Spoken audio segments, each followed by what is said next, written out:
Hello and welcome back to The Perch from the Wyoming Tribune Eagle. I'm Noah Zahn, the local government reporter here. Before we get into this week's episode, if you're a regular listener of The Perch, then you may have noticed that we did not upload on Wednesday this week. That's because if you've checked our social media platforms, we are changing our upload schedule to Friday mornings. And so this is the first episode in that new schedule, so be sure to be checking for the new episodes every Friday morning. But now getting into what we're talking about today, I'm joined here by Hannah Shields, our state government reporter. Hello, Hannah. Hello. And this week we're talking about, earlier this week was the last day for Senate files or House bills to be introduced to the legislative session. And so we're kind of at that midpoint. Next week on Tuesday, I believe, is whenever they have to cross over outside of their House of Origin to the other house, either the Senate or the House of Representatives. Yeah. So, we have different stages.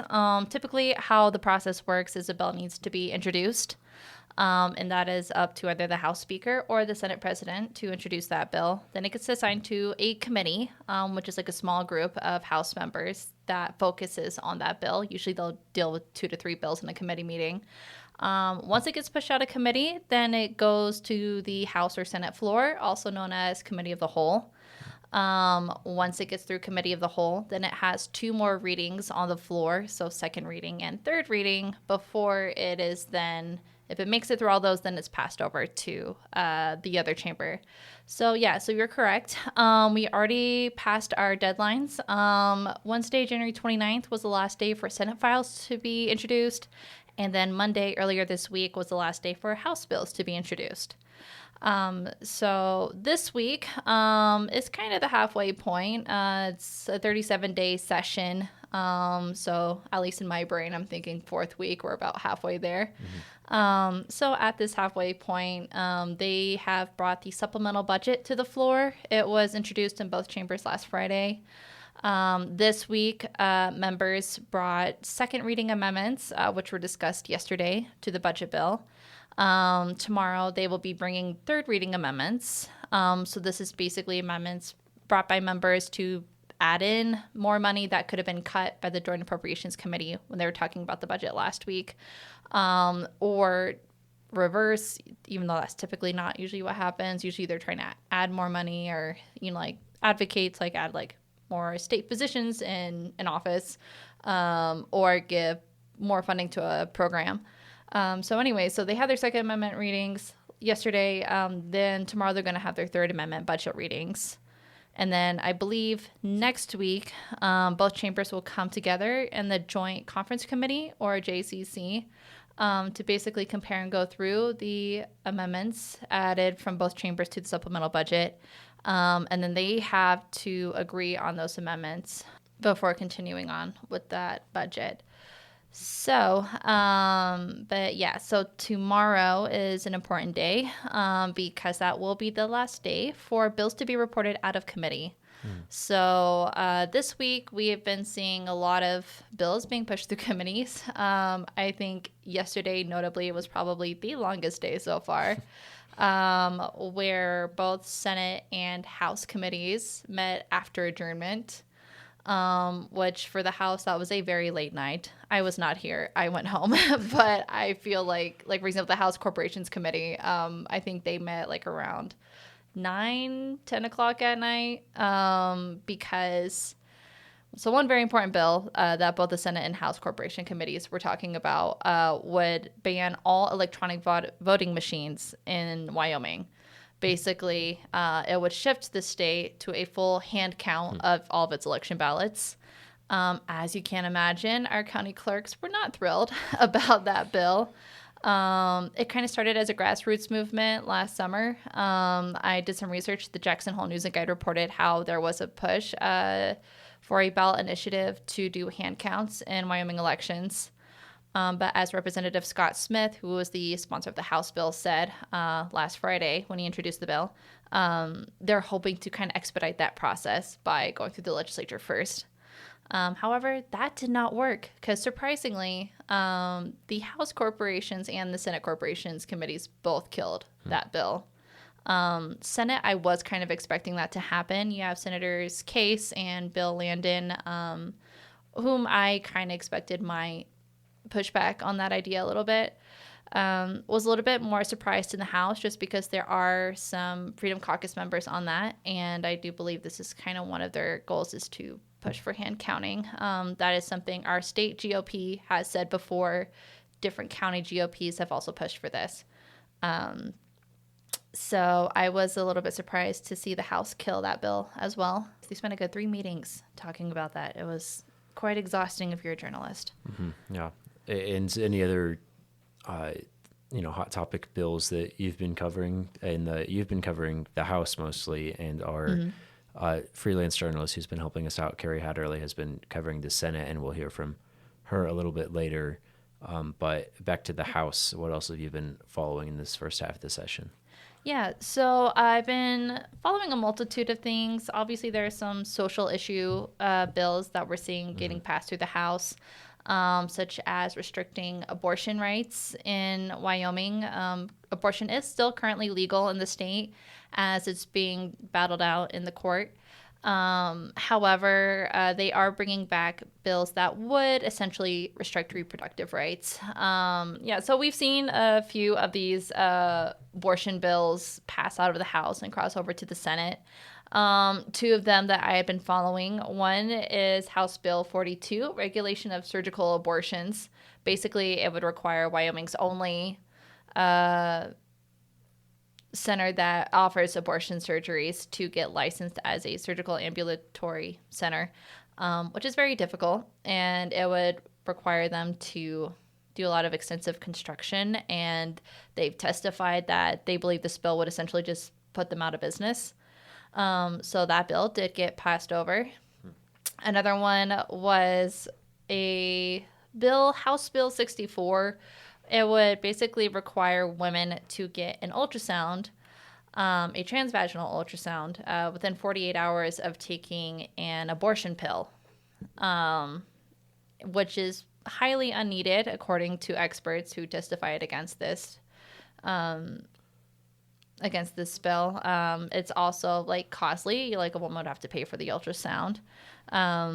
It's just super unneeded. But the purpose of it, according to the sponsor of the bill, was to say, well, you have to have these, you have to make sure that the pregnancy is no older than 10 weeks, because according to the FDA, they don't recommend taking abortion pills 10 weeks after being pregnant, although apparently there is some evidence to say that is okay. So the sponsor of the bill claims that that's what that's supposed to do. There is a third abortion bill that I'm waiting to see get out of the first reading in the House. That is chemical abortion waste, House Bill 159. That one's sponsored by Representative John Baer from Gillette. Basically, that is a bill that would say if any abortion pill chemicals are found in our waters, then the company that manufactured those pills would be liable in a lawsuit. And if they can't determine which company that abortion pill came from, then all drug manufacturers who create abortion pills would be equally liable. But that bill that bill would discourage abortion pills from being sent or sold here in Wyoming. Have not seen that bill get through the first reading, so. And the other 2 have been crossed over to the Senate. This will be coming the up other next few 2 weeks. have been crossed over. This one we still have until next Tuesday, as you said, before all these bills need to be pushed over. And another issue that you've been covering that's been pretty popular concerning education, you've been covering the school voucher bill. Can you tell me a bit about that? Yeah, so this is a pretty big deal when it comes to education funds, public education funds. So last year, during the 2024 budget session, lawmakers successfully created an education savings account, which is basically the state paying for families who are at or below 150% of the federal poverty line to send their child to a private school of their choice. So how the law is right now is that the family has to be at or below 150% of the federal poverty line. And it does, I believe, require some certification requirements for the provider that would receive this funding, basically, just to say you are a certified education instructor. And I believe there are also some assessment requirements with that bill as well. The House Bill 199, Universal School Voucher Bill, that is now being proposed by Representative Ocean Andrew, who is an Open Freedom Caucus member, eliminates a lot of these requirements. And I think probably one of the biggest flags on that is eliminating that federal poverty level requirement. So in other words, what his bill would do as written is allow the state to pay for families to send their child to a private school, and it's not based on family income. So anybody could apply for it. Sure. It also takes away the certification requirements, and it takes away the assessment requirements. As that bill was being read through the House floor, there were several lawmakers who tried to bring in amendments that would require some sort of just like assessment level, just to make sure that these kids are learning, that they are benefiting from these schools. The closest that happened was on the third reading. There was language to say a child has to be assessed, but there's no clarity on who would do that assessment or what kind of assessment it would be. Pretty open and vague language, and Representative Andrew said, yeah, I'll take it. So that's in there, but it's not really all that strong. But the big part of it is that these education saving account monies would come out of our federal mineral royalties. The big thing to know about that is, so federal mineral royalties, or FMRs, they are also currently used to fund our school foundation program account. That program is what is used to fund inflationary costs for classroom supplies, energy, teacher salaries, and non-teacher salaries. So in other words, the reason why a lot of people don't like this bill is because it now creates a competition of these FMRs between funding our public schools and funding these private schools. And these funds for these private schools, again, has like no family income requirement. So that's kind of like the big takeaway. And so Representative Andrew, what is his goal with this then? Is it just to give families and children more options for the education if they don't like the public education system? That's the main argument around it, is parental choice in their child's education, which is another huge goal of the Wyoming Freedom Caucus, is to basically give parents the ultimate control over what their child learns and how they learn it. So this universal school voucher would allow them to send them to any private school of their choice. Does not matter how much they're making. So another thing that House Bill 199 does is it raises the per child amount per year from $6,000 per child to $7,000 per child. According to the bill's fiscal note, which is how much this bill would cost the state, it's usually an estimate. The fiscal note on this bill estimates that our public school foundation program account, which again goes towards our public schools, would lose money starting in fiscal year 2025. It would lose a little over $11 million. Through fiscal years 2026 through 2028, this program account would lose $44.3 million. A really important thing to note is that Representative John Baer, Freedom Caucus Chairman Emeritus and also Chair of the House Appropriations Committee, is also proposing a couple of bills that reduce the state's spending policy.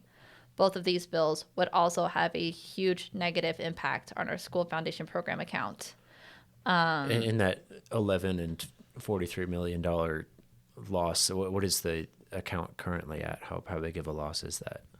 Yeah, I wish I knew how much was in there right now. The only thing I can say is what we have in current statute is that if the school foundation program account dips below $100 million, then that backstop would be filled through the LSRA, the Legislative Stabilization Reserve Account, State's Rainy Day Fund. From what I understand, I do believe there is a risk that could happen just based off the universal school voucher bill that is about to go through. Also, these two House bills, you have two House Bill 270 and House Bill 271 also reduces state spending amount, both of them having negative impact on the school foundation program account as well. The combined impact is a little over $30 million per fiscal year. So already you're looking at a combined negative impact of around $80 million per fiscal year. I do believe there was an amendment added to one of these House bills that would kind of lessen that impact. But and these have been quite controversial. I know that that school voucher bill, sponsored by Representative Andrew, that's people have started he runs a food truck in the state that people have started to boycott that. Is that? Yeah, I did see that. Yeah. So Katie Klingsporn from WyoFile, that is their education reporter. I did find that very interesting. Not to do a shameless plug for WyoFile right now, but it is a pretty interesting piece about how people are so against this bill. I did not know Representative Andrew had a food truck, but a lot of other people did, and now they are boycotting it over this universal school voucher. Sure. Well, I don't want to spend too much more time on this one. Was there? Sure. Did you have another one you wanted to move on to, or more on this?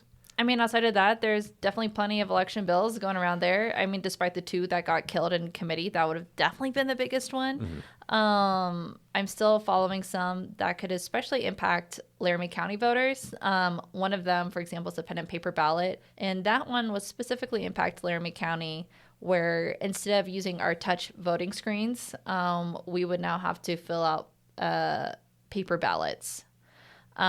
Which is something Laramie County Clerk Deborah Lee has spoken against because she said it's not enough time to make that huge switch before the 2026 general election. It would require getting more warehouse space to put all those paper ballots in. It would require hiring more staff, and also it would require education material and teaching our voters how to use the paper ballot. So yeah, that's another one. I mean, we also have a couple of anti-DEI bills. We have a few different bills targeting transgender communities. All of these have passed through the House and are crossing over to the Senate. So I won't go into super huge detail on those, but we are continuing to write about those. So just be sure to, check our website, check our newspaper. Those stories, the status of those bills will also be coming out. Great. Thank you, Hannah. Appreciate you coming in here and taking some time to tell me about what's been going on in the House. Now let's jump over to Carrie Haderlie, who is not able to join us in the office today. She's out of town, actually, so she sent in a quick voice recording of some of the stuff that's been going on in the Senate. So thanks to Carrie for that. And stick around for after that. I'll bring you a quick local news recap and some of the upcoming events in Cheyenne and Laramie County. But now, here's Carrie.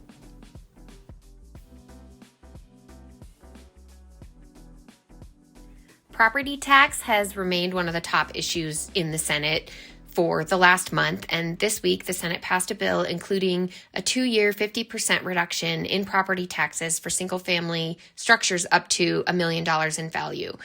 Senate President Bo Beitman said that this is the tax cut that Wyomingites have been asking for. The reduction in tax revenue collected by the state, which is then sent back to counties, school districts, and special districts, is anticipated to be about $225 million per year. In its current form, this Senate file does not include any backfill or use of state savings to pay counties back for lost revenue under the cuts. One of the bill's co-sponsors, Senator Troy McEwen, a Republican from Gillette, told House representatives this week that police and fire departments are not going to shut down due to any lost revenue, but others have approached the committee with concern about how the cuts could affect local services. The anticipated amount of revenue lost in 1 year in Laramie County is $7.3 million, and that doesn't include cuts to education funding, special districts, and municipalities. That's just the county commission budget. According to the Wyoming County Commissioners Association, that number is $2.5 million in Albany County, $4.7 million in Natrona County, $650,000 in Goshen County. So there's a varied effect across Wyoming counties. Whether the Wyoming House of Representatives will add any backfill, something the Senate has voted not to do, remains to be seen. A couple of bills that would increase partisanship in Wyoming's elections are also moving through the state house. On Wednesday morning, the Judiciary Committee in the House voted 6-3 to create an elected office of Attorney General in Wyoming. Currently, the Attorney General is appointed by the governor, but House Bill 102, sponsored by Representative Scott Heiner, a Republican from Green River, would ensure that the Attorney General is the people's attorney. Representative Ken Chestic, a Democrat from Laramie, said that if he could ask everybody who walks through the Capitol door whether they want more politics in state government or less, he said he doubted many would say more.